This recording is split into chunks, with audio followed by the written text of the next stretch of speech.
The angel of the Lord.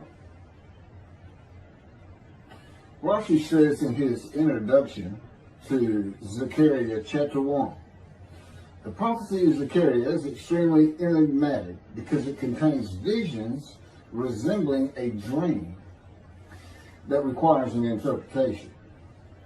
We cannot ascertain the truth of this interpretation until the teacher of righteousness comes. Nonetheless, I will put my heart to recounseling the verses one by one, according to the interpretations that resemble it, and follow the interpretation of Jonathan. This is God's test for the Jewish people, in particular the Jewish leaders. God's test of who the descendant of David is. The man described in Isaiah 53, the teacher of righteousness.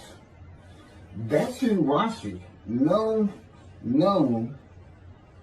as one of the first rabbis to say that Isaiah 53 described the people, the Jewish people, as the patriarch Israel.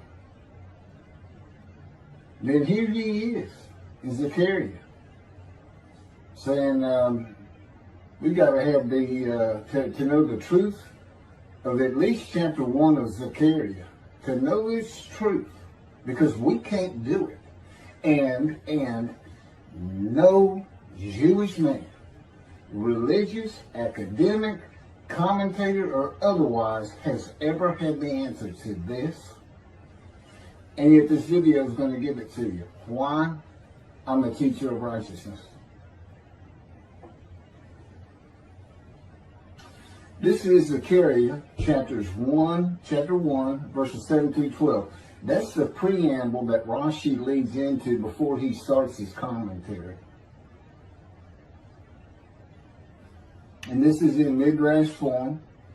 That's where I take parts of a verse and interpret each in individual segments. Verse 7. On the 24th day of the 11th month of the second year of Darius, the month of Shabbat, this word of the Lord came to the prophet Zechariah, son of Berechiah, son of Edo. This word of the Lord. This verse continues with, in the night I had a vision, which is not a word of the Lord. The word of the Lord coming to Zechariah means the messenger of the words of God has come to Zechariah, who is the angel of God's presence, and the word of the Lord. Literally, that's his name. He has alighted upon Zechariah to bring a vision from God. Not a word, a vision. Verse 8. In the night I had a vision. I saw a man mounted on a bay horse standing among the myrtles in the deep, and behind him were bay, sorrel, and white horses. In the night I had a vision. There's a man on a horse standing in the myrtles. He is later referred to as the angel of the Lord, standing in the myrtles. The angel of the Lord alights upon and enters men, and my name, Hashem, is in him and can speak through the man. Zechariah has an angel with him who is his guide in the vision. The deep is like a valley Zechariah is looking down on, filled with myrtle trees, and then an open area below that is where the bay, sorrel, and white horses are. Verse 9. I asked, what are those, my Lord? And the angel who talked with me answered, I will let you know what they are. What are those, my Lord? Zechariah is not talking to the angel. That's an angel. It's not my Lord. Who answered, but who never lets him know what they are. he is asking the man standing among the myrtles on a bay horse about the horses in the open area and calls him my Lord. Verse 10. Then the man who was standing among the myrtles spoke up and said, these were sent out by the Lord to roam the earth. Then the man who was standing among the myrtles spoke up and said, again, this is midrash form. Okay, so the man standing in the myrtles answers the question of Zechariah, not the angel who is with Zechariah. Verse 11, and in fact, they reported to the angel of the Lord, who was standing among the myrtles. We have roamed the earth and have found all the earth dwelling in tranquility. And it is like a dream. We have horses talking. You know, they could have been birds. Anything that can go far and go a long ways out and then come back. In this case, for this story or for this dream that was given to Zechariah, it's horses. And in fact, they reported to the angel of the Lord. They who reported are the horses who have gone to and fro throughout the earth, and they spoke the report to the angel of the Lord, who was standing among the myrtles.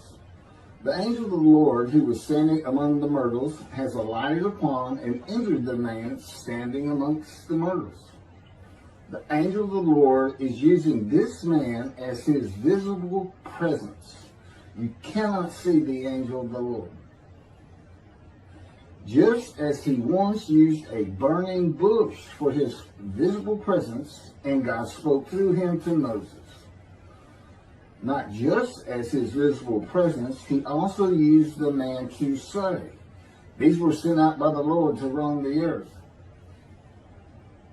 In other words, it sounded like the answer was coming from this man. But it's coming from the angel of the Lord, and God is in that angel, his presence. Because that's the angel of his presence. You can find that in Isaiah chapter 63. I don't recall the verse. I never see anything on the angel of his presence. Wherever God's presence is, the presence that enters the temple, I never hear any mention of the angel that has to be with him. Why? It's the angel of his presence. Who is the angel of the Lord. Yeah, I believe, and I'm not certain about this, but I've heard it at least one or two times, and that is Christianity believes the angel of the Lord is Jesus Christ. Thereupon the angel of the Lord exclaimed, O Lord of hosts, how long will you withhold pardon from Jerusalem and the towns of Judah, which you placed under a curse 70 years ago? Thereupon the angel of the Lord exclaimed. Okay, so the angel of the Lord exclaimed through the man. Zechariah heard the words come from the man standing in the myrtles. It is the only way Zechariah could have heard the words. The angel of the Lord can only speak to the man he has alighted upon. Ezekiel describes this as, a spirit entered into me and set me upon my feet, and I heard what was being spoken to me. O Lord of hosts, how long will you withhold pardon from Jerusalem and the towns of Judah, which you placed under a curse 70 years ago? The following verses are from the book of Isaiah regarding this curse. Isaiah chapter 43, verse 2. So I profaned the holy princes. I abandoned Jacob to proscription and Israel to mockery. That, of course, is God speaking. The profaning of the holy princesses is God's prophecy of the banishment of King Jeconiah and all his offspring from ever ruling over Judah and Jerusalem again. The line of the kings of Judah ended. The line described king by king in the first book of the New Testament of Christianity. the line of Jesus. The abandonment and mockery are God's prophecy that the northern kingdom and the southern kingdom of the Israelites would be defeated and deported from the promised land.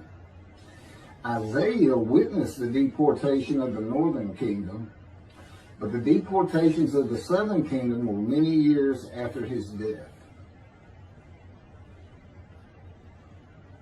This is chapter 43, verses 5 through 7. Fear not, for I am with you. I will bring your folk from the east, will gather you out of the west. I will say to the north, give back, and to the south, do not withhold.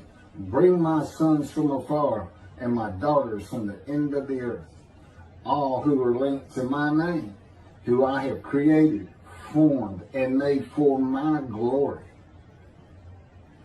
Okay, this is God's prophecy that all the tribes of Israel would return from the Assyrian deportations of the tribes east of the river Jordan, that were Reuben, Gad, and the half tribe of Manasseh, and all the tribes of the northern kingdom, deported by Assyria, defeated and deported, and the Babylonian deportations of the southern kingdom.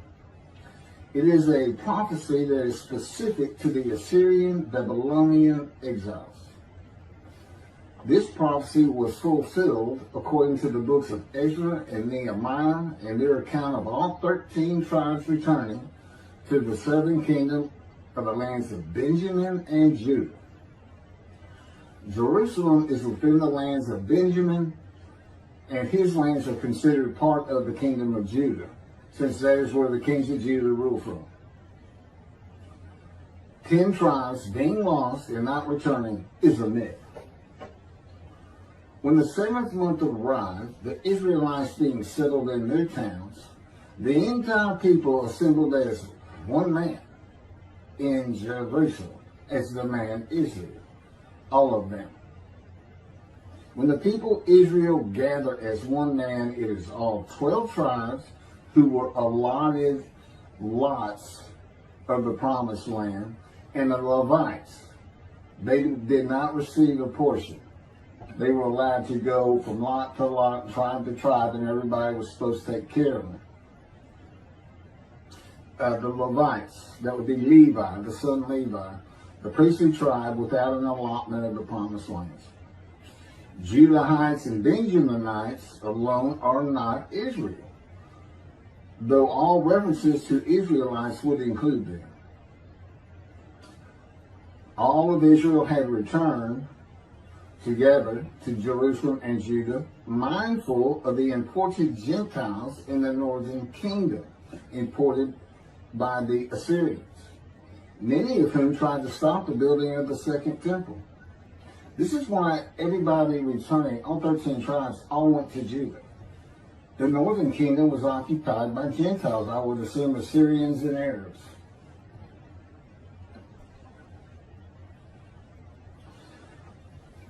This is 1 Chronicles chapter 9, verses 2 and 3.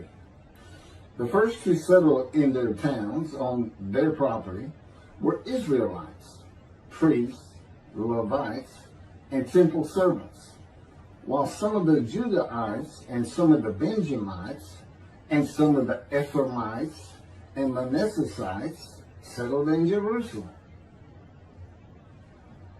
That would be Ephraim and Manasseh.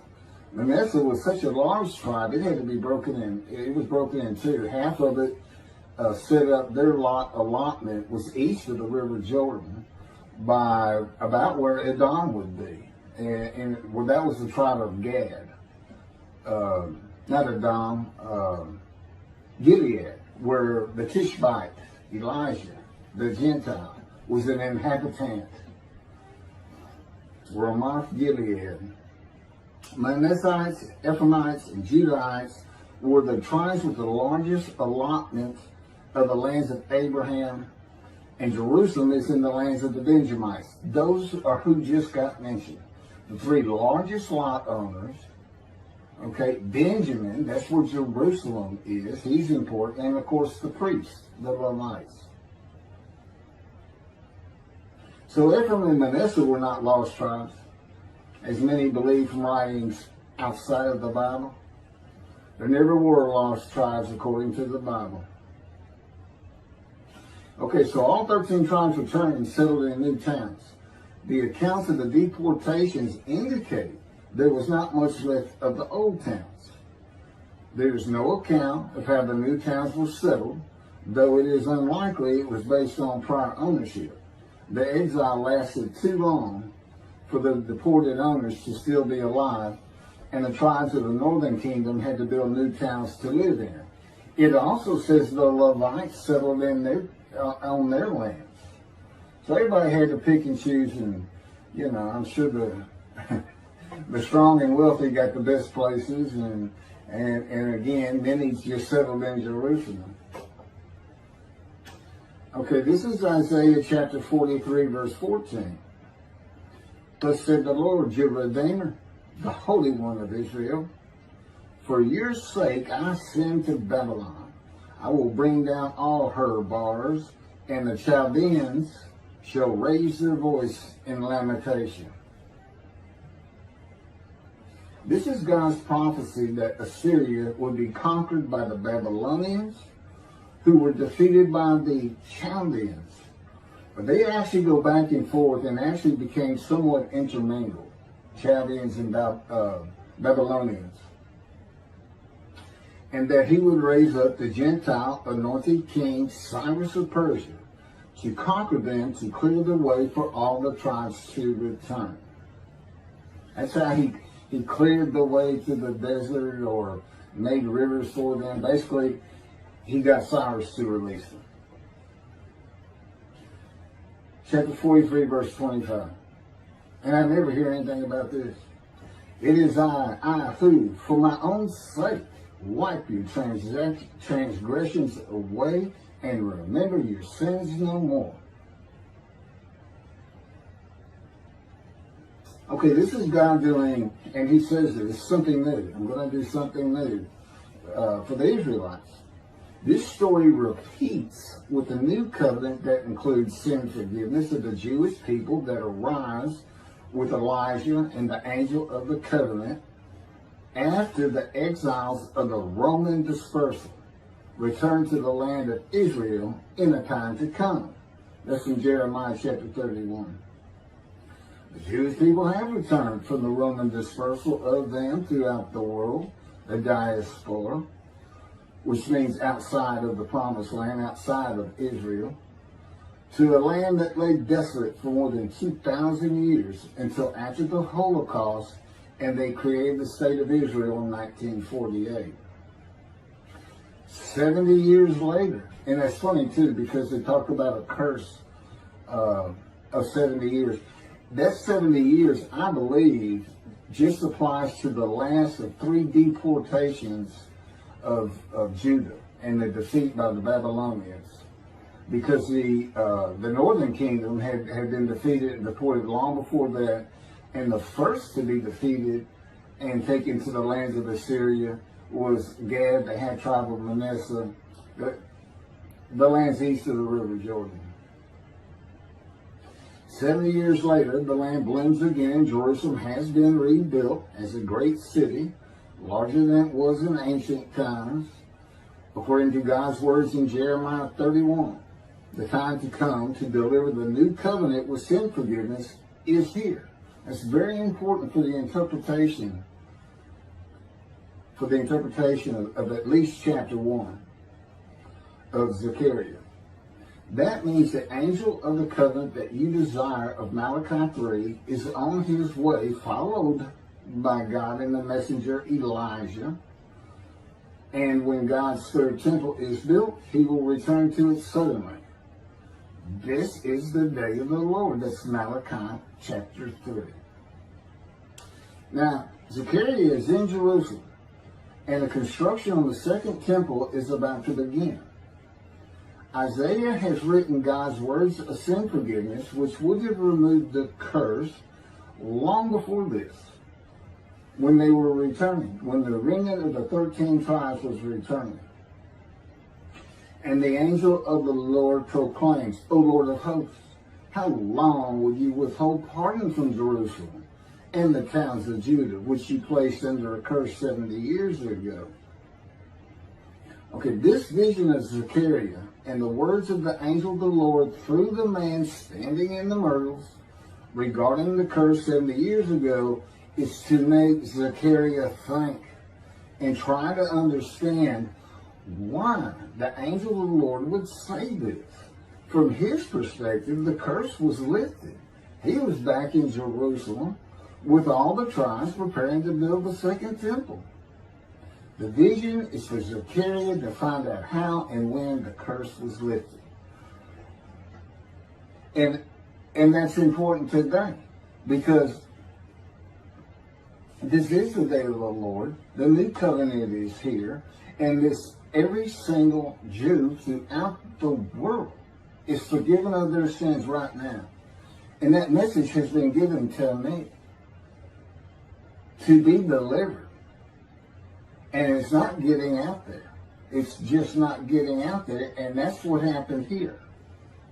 Because if you read Ezra and Nehemiah, it's clear they had no idea that their slates had been claimed. And sin and continue. You know, once you know that God has just said, okay, I'm not going to remember any of that. Let's all start fresh. I'm here with a covenant of friendship. Let's everybody start being observant Jews. Okay? Which would include going to Yom Kippur. Having a slate claimed does not mean you have a lifetime now of sin forgiveness. The books of Ezra and Nehemiah reveal, this is how God had me write it down. This is from the book, Isaiah 53, in the day of the Lord, that was dictated to me. The books of Ezra and Nehemiah reveal that the 13 tribes did not know they had been right. We have to wait for the teacher of righteousness to know.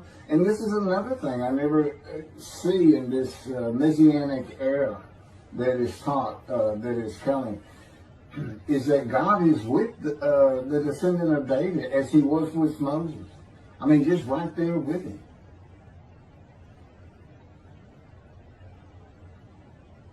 The books of Ezra and Nehemiah reveal that the 13 tribes did not know they had been forgiven of their sins to be a holy seed in the building of the second temple. If people know they have been forgiven and have a clean slate from past transgressions against God and his laws, they are more likely to stop their sinful ways and abide by his laws in the future. The scroll of Isaiah needs to be found and interpreted by Zechariah and the religious leaders so they will know of God's forgiveness of their sins. God will be returning before the temple is built. That will be the third temple, to test the devotion of his righteous servant and make him suitable for his purpose, which might prosper. That includes the building of the third temple. This would begin when his spirit alights upon the anointed one, Moshiach. His presence with his righteous servant will be necessary for the temple to be rebuilt. Islam will not freely hand over their third most holy site to Israel and abandon the Dome of the Rock Mosque, a mosque that sits on the Temple Mount purchased by King David for God, the most holy site of the Jewish people. With God is the angel of his presence who is already on the way. You want me to skip that? Okay, this has been covered in other videos more than once.